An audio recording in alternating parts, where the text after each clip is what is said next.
Welcome to episode 10 of One More Story. Parents, if you want to get right to the first story, you can find it at the 16-minute mark. But come back to the interview. We get into social media, privacy, kids. You'll definitely want to check it out. Because my guest tonight is Kelsey Kreppel. She is a preschool teacher turned YouTuber and entertainer.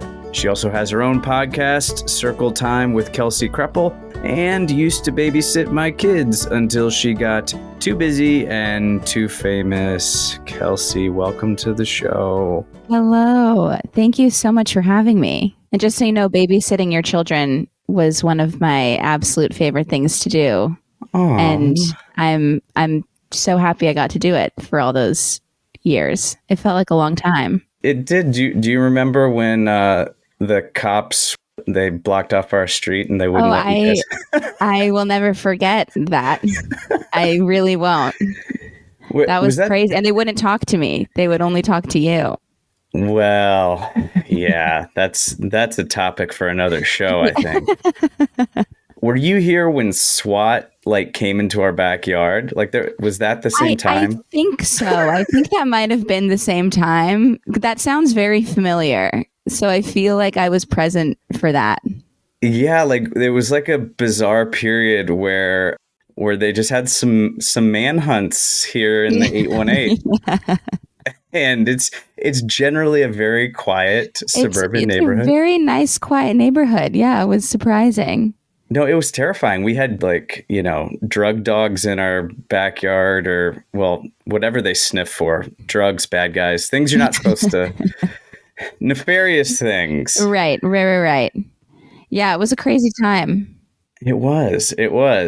So are you still doing any preschool teaching, or are you full-time YouTubing it, vlogging? I was teaching, or actually at least just helping out at the same preschool for up until about, I guess it's almost 2 years ago now. And then when my current boss left, I also left because it's just really hard to explain that to somebody new.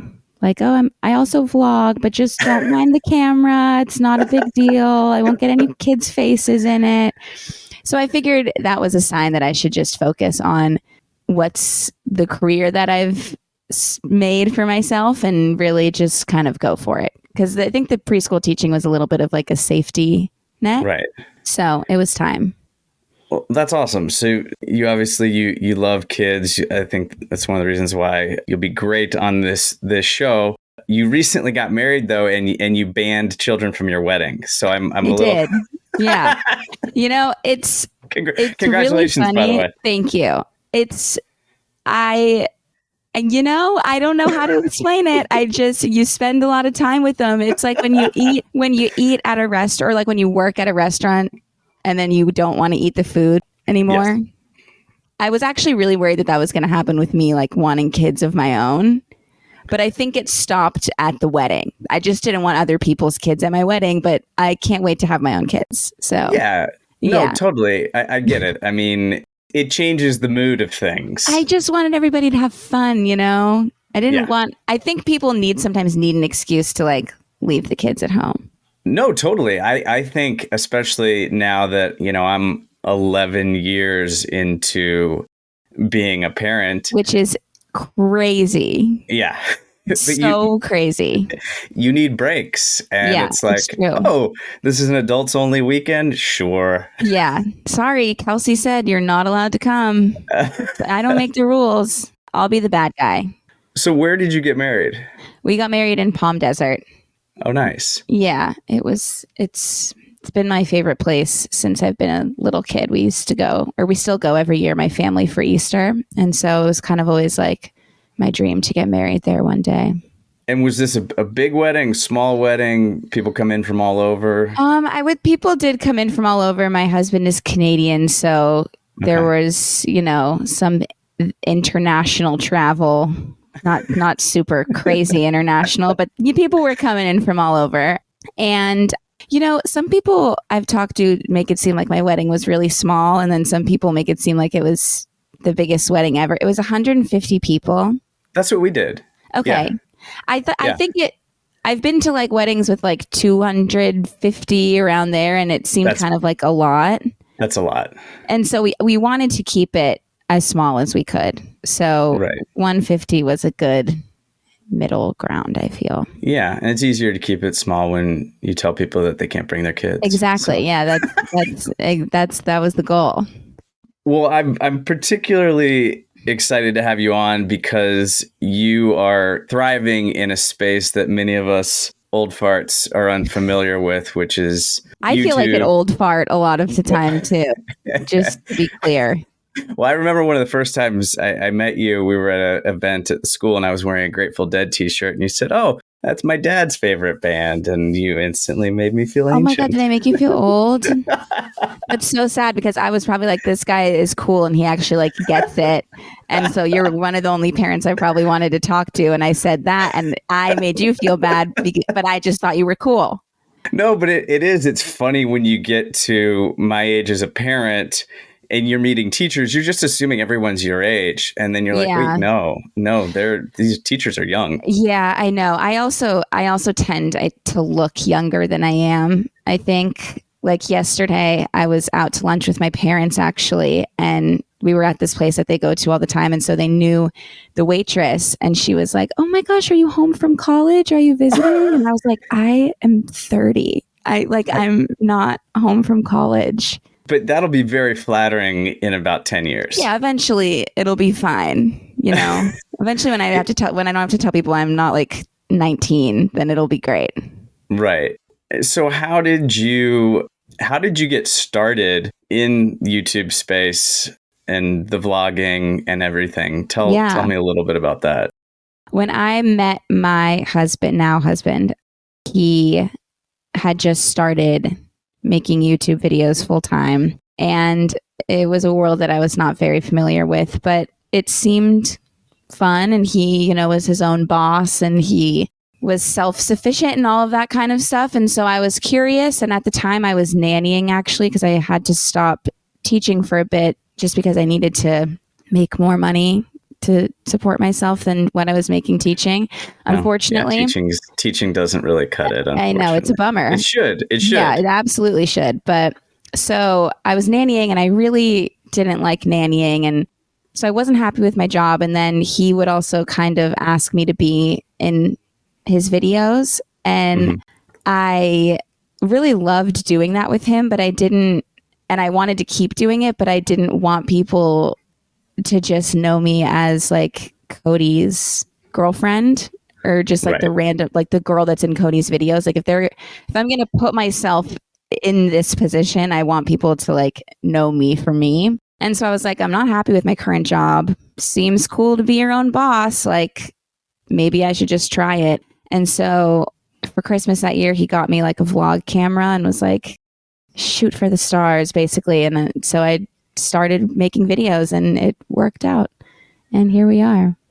Your personal life is your work. Do you find it challenging to have privacy or pressure to document everything? Like where are your boundaries and how do you navigate that? Yeah, I think because I started when I was a little bit older, I had like my head on straight already. And so I just knew that if I wanted to make this last and be happy, that there were certain things I was going to have to keep for myself. And like Cody is very much the same way. And we're both very much on the same page of like what we are willing to share with everyone and what we know we want to keep private and like just for our family.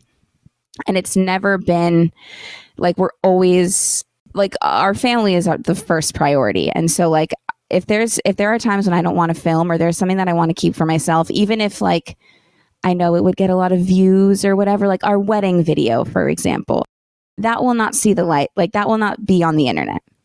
That will be for me and my family and that's it. And regardless of how many people I'm sure want to see it, like you have to keep some things just for yourself or else you don't have, like you have to have things just for yourself. And it's like our family's the most important thing. If we didn't have YouTube or anything, like we'd still have each other. And so we want to make sure that that's the most important thing, you know? I think if you do start this probably too early in life, you can easily lose yourself. Yeah, for sure. Yeah, I think it would be a struggle to sort of to have a private life and to set those boundaries, because if you start it when you're, my son Gabe wants to start a YouTube channel, Yeah. And it's like, I don't know. I mean, maybe it's one thing if he's posting like edits of sports video, I don't want his face all over the place. Right. And that is a struggle with kids. Like, I mean, you talked about having kids one day, like, do you see you'll be like one of these mommy blogger kind of influencers? Or no, I don't think I'll be a mommy blogger. I'm not. I don't think I definitely won't be, but it's gonna be interesting to see where that line can be drawn, because I don't want to stop working. Like, I want to keep. I do love vlogging, and I think that it's like my goal to just make people feel like you don't always have to be like doing the most to get what you want, I guess. I don't know. I just feel like a lot of YouTubers these days, like, their vlogs are like it's very intense, and they're showing you like the most extravagant things, and it's very just all for show. And my vlogs are very much just like me in my pajamas at home, like making mac and cheese or whatever it is. And like, I just want people to feel like it's okay to just do stuff like that. So I don't want to stop doing that, because I want to be like a safe space on the internet, because the internet's insane right now. But I also I don't want to show my kids' faces. I don't want to like expose them for like a temper tantrum or whatever it is. Like, I want them to feel like their privacy is respected even when they're babies. So it is going to be interesting to find the line of like what I share. It'll probably be just me sharing my day to day as a mom, but not involving my kids at all, Right. Because if you do share that stuff, like, we get permission from the kids if we're going to post something with their faces or something. And that was an idea that they had early on. And I was like, oh, wow, yes, I should respect that. Yeah. And, if you end up posting like a tantrum of your kid, and then as a teenager, they see that, they're going to hate you. And they'll already have enough reasons to hate you by that point. I will 100% do that on my own. I don't need to involve the whole internet, So what's your YouTube channel? Just so people can check it out. It's just my name, Kelsey Kreppel. Okay. Yeah. So you can find it there. I like to say I post once a week, but I haven't actually posted in a few weeks. Sometimes you just I really try to listen to what's going on. And if I need some time to not film every single thing I'm doing every day, I just won't do it, because then I'll go crazy. So, yeah. Tell me a little bit about Circle Time. What's the format for that? What was the inspiration for that? Yeah, the inspiration was obviously teaching and Circle Time. I was actually doing all of the Zooms for the preschool during COVID, because I was like the only person who could figure Zoom out, like the only teacher. And so it was just, and I was like, I didn't live super close to the school. And so it kind of made more sense for me, because the school was still open. So it made more sense for me to be on Zoom. And Circle Time was really the only thing that we could do on Zoom. And so I was talking about Circle Time every single day. It was the main thing that I was doing during COVID was Circle Time. And then I realized that it could be the format that I use for Circle Time, talking about your week and what's happening and doing journal time and all of that kind of stuff. Like, all of that could be turned into a podcast, because I had wanted to start a podcast for a while, but nothing felt like me. And then once I thought about this, it felt very, very me. And so I basically just formatted like what we do during Circle Time and just kind of made it more adult. And I just wanted to give myself and the people that I have on just kind of, it's like I wanted the childlike wonder of preschool, because kids are so open and honest and stuff in preschool. And I wanted that kind of vibe, I guess, right, but in like an adult format, like in a more adult conversations and stuff. But it's been really fun so far, and I've loved doing it. So, topic wise, I mean, is it current events? Is it fashion? I mean, what is it? Everything. I mean, there's a lot going on in the world. So do you try to keep it light? I do try to keep it light. I would say I try my best to keep it light, but there's pop culture. It's really just like what's happening in my life. If it's just a solo episode, I'll kind of just talk about whatever's going on that week in my life. And then I always kind of steer into one thing or another, a lot of pop culture stuff. And with my guests, it's either like getting to know them if I don't know them too well, or if I know that they love to talk about something because they're always talking about it on Instagram, we'll kind of dive into it there. It's just kind of like whatever's going on, really. All right. Yeah, it's fun. And people can find it Circle Time with Kelsey Kreppel on all the major podcasting platforms. Anywhere you listen to podcasts. Fantastic. Yeah. Well, are you feeling a little warmed up? Oh yeah. And ready? I know I'm you're so nervous. ready. I'm so nervous, but I'm ready, I think. All right. How many words do you have there? I have a lot. I'm just going to randomly pick one. Money. Okay.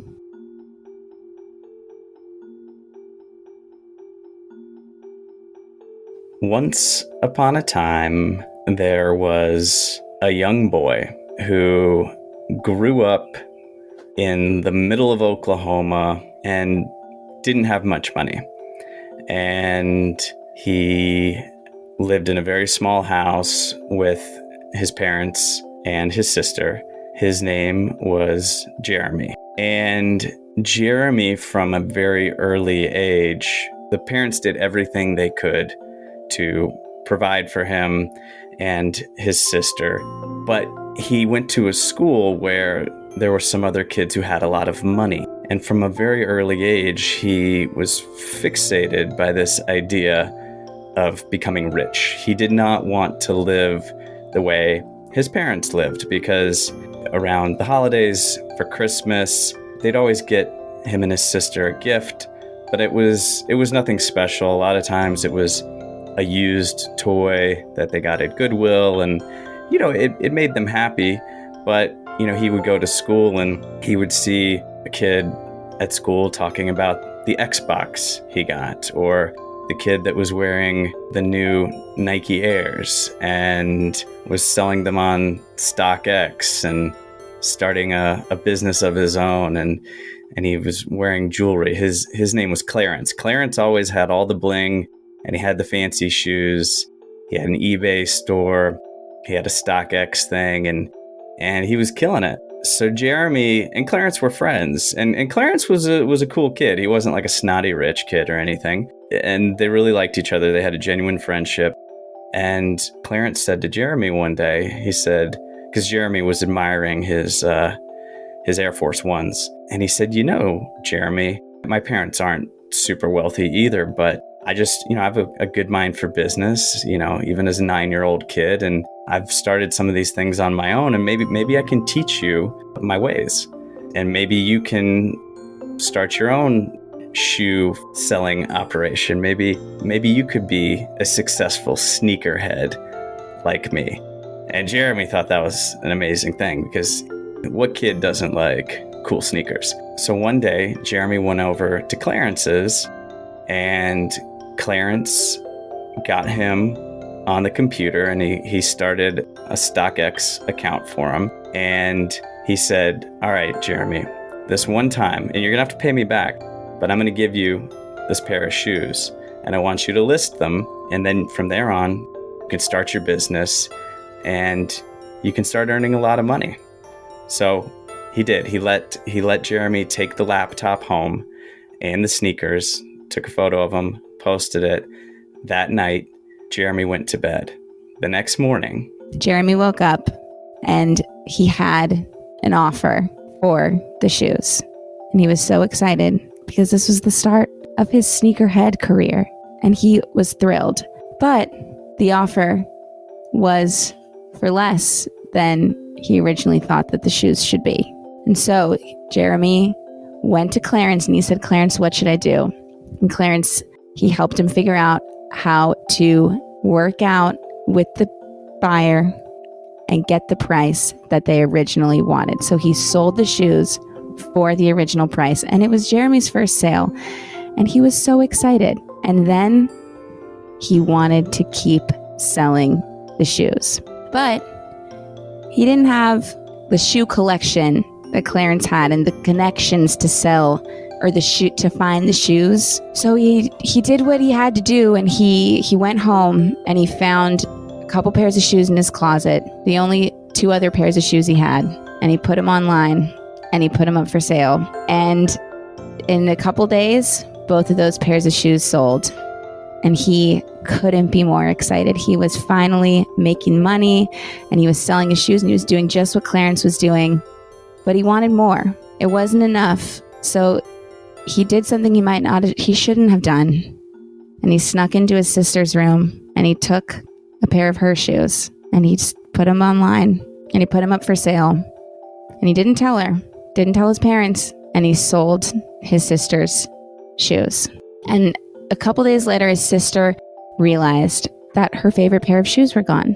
And she was devastated, and no one knew what happened to these shoes. And Jeremy, although his sister was sad, he couldn't really see why she was sad because he got the money and he was a little bit too excited about that. And so he didn't tell anyone. The only person he told was Clarence what he's done. And Clarence, he's a business guy. And so he said, sometimes you got to do what you got to do. And Clarence told him that it was okay. So Jeremy kept his secret and he wanted to make more money. So what did he do? He snuck into his dad's closet, took a pair of his dad's shoes and snuck into his mom's closet and did the same thing.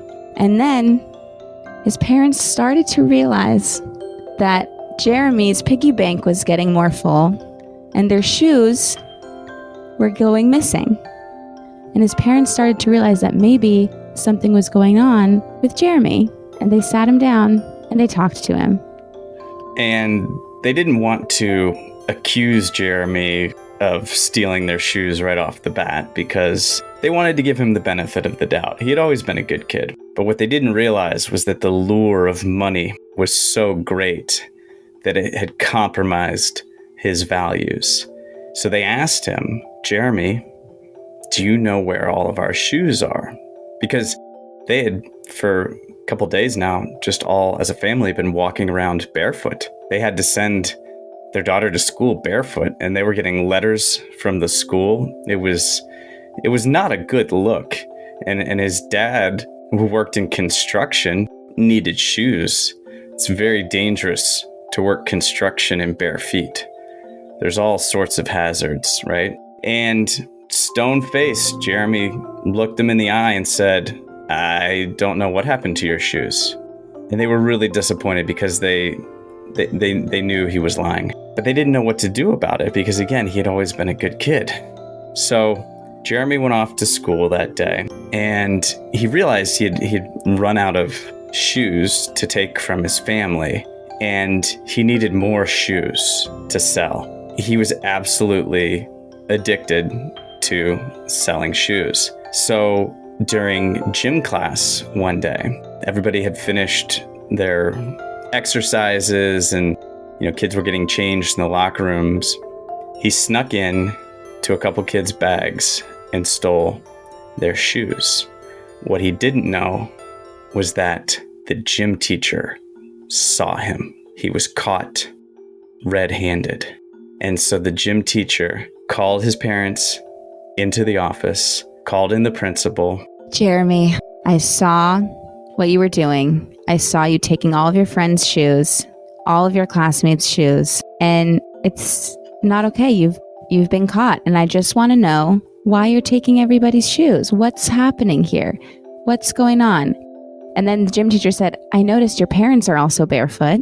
So have you been taking their shoes as well? And Jeremy, at this point, didn't know what else to do because he really had been caught. The gym teacher saw him.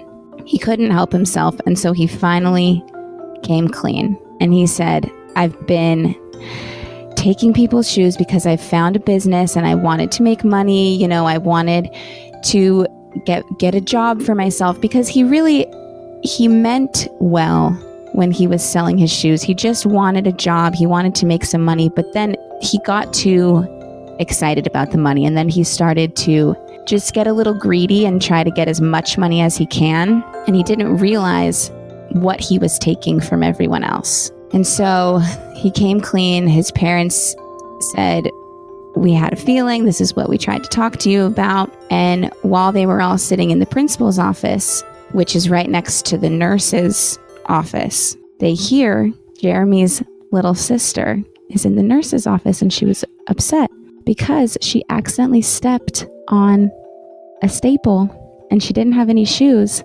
And so it went into her foot and she was hurt because she didn't have any shoes. And so Jeremy ran into the nurse's office and he saw how upset his little sister was, and he saw that she was in pain because of the fact that she didn't have shoes, and he knew that he took the shoes from her. And in that moment, when he saw that he's accidentally caused pain to his little sister, he realized that no amount of money in the world would be worth anything, because if the people that he loved were getting hurt. It was then that he realized that it just wasn't worth it to take things from people he loves, because he saw how upset and hurt his little sister was. And in that moment, he thought, I will never take from those I love, and I will never put those I love in danger just to get something for myself. He realized how important his family was and how important the people he loved were. And so his sister was okay. They fixed her foot, and he returned the shoes to his friends from gym class before he sold them, luckily. And he used the money that he made to buy his sister a new pair of shoes, and same with he bought his dad some new construction boots, and he bought some new shoes for his mom. And he said to Clarence, listen, I can't get involved in this. I want to make money, but put it towards helping people and not just use it for myself. And Clarence understood. And so then him and Clarence decided to use the money that they were making and that Clarence was making, and to every pair of shoes that they sold, they donated a pair of shoes to someone who needed them. And that's the story.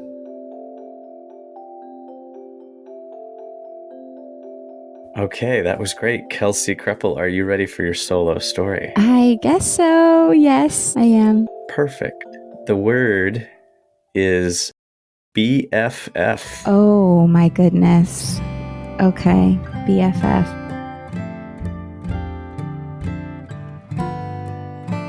Once upon a time, there was a girl named Claire. And Claire went to a school that she absolutely loved. She was on the soccer team, and she had so many friends, and she loved all of her classes, and she just loved going to school every single day. And she thought, how could life be any better than it is right now? I love my classes, I love my friends. She was just loving life. Until one day she came home, and her parents sat her down and they said her dad got a new job and they had to move and go to a different school in a different area. And Claire was devastated because she just wanted her regular life. She didn't want to move. Everything was perfect. Why would she move? But she had no choice. So they packed up her house, they packed up her soccer balls, and they got in the car and they drove about 30 minutes to her new house and her new school. And when Claire got to her new school, she realized it was completely different than her old school. And she instantly felt like she didn't fit in. The next day were soccer tryouts, and Claire thought soccer's the only thing I know, so she was going to try out for the soccer team. But the captain of the soccer team didn't seem to want Claire to join because she was really good, and the captain of the soccer team was worried that Claire would become the new captain. So Claire tried out, and they gave her a really hard time, and she was just upset because she felt like she didn't fit in anymore. And as she continued to go to school there, she met a couple people, and she realized that the only way she was going to enjoy her new school was if she really started to make an effort. So she joined the soccer team, and she tried her best to listen to the captain and to get on the captain's good side. And as she did this, she learned that their team was really connected and had something really special. And it was something she had never seen before, because she thought that her old team was the best one. But she realized that this team actually really loved each other and was a very solid group. And they played all their games, and she finally got into the groove with her new team, and she was kind of starting to like her new school, but she wasn't too sure. And then her new school had to play her old school in a game. And when she went over to say hi to her new friends, she realized that none of them wanted to talk to her anymore. And they said, well, you seem to love your new school so much and you don't love us. And they weren't very nice. And she thought, what's happening? I thought these were my best friends and they're not even being nice to me. And in that moment, her new team came over and they said, you're with us. We'll never let anybody hurt you. And we're going to play together and we're going to be good together. So she said, okay. And so they joined. And then so she jumped into the new team. They battled it out. It was a crazy soccer game going back and forth, scoring goals. And these people who she thought were her best friends, actually, they weren't very nice. And she realized that it's not about just because somebody looks or acts like you and because people just like you because you're good at soccer doesn't mean that they're your actual friends.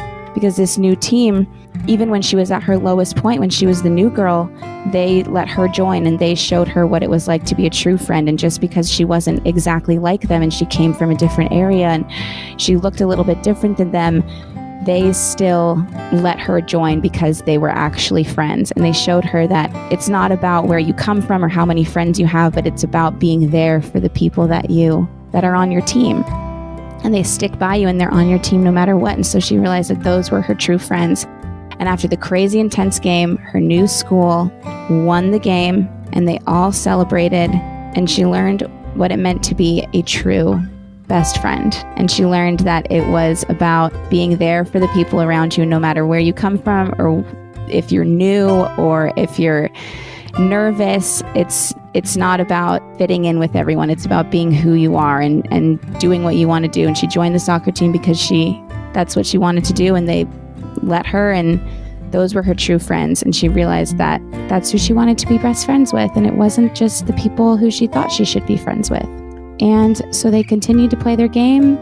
They won. They moved on to the championships. They won the championships. And although it was scary to join her new school and to make new friends, she ended up loving it because she didn't have to try to be anyone that she wasn't. She could just be herself, and they loved Claire for who she was. And then after soccer season was over, she graduated from her new school and she moved on to college. And at this point, Claire knew what it was like to go to a new school. Obviously, college is a little bit bigger, but she felt really ready and confident that she was going to make some more good friends because she really knew who she was now, thanks to her new best friends that she met in high school.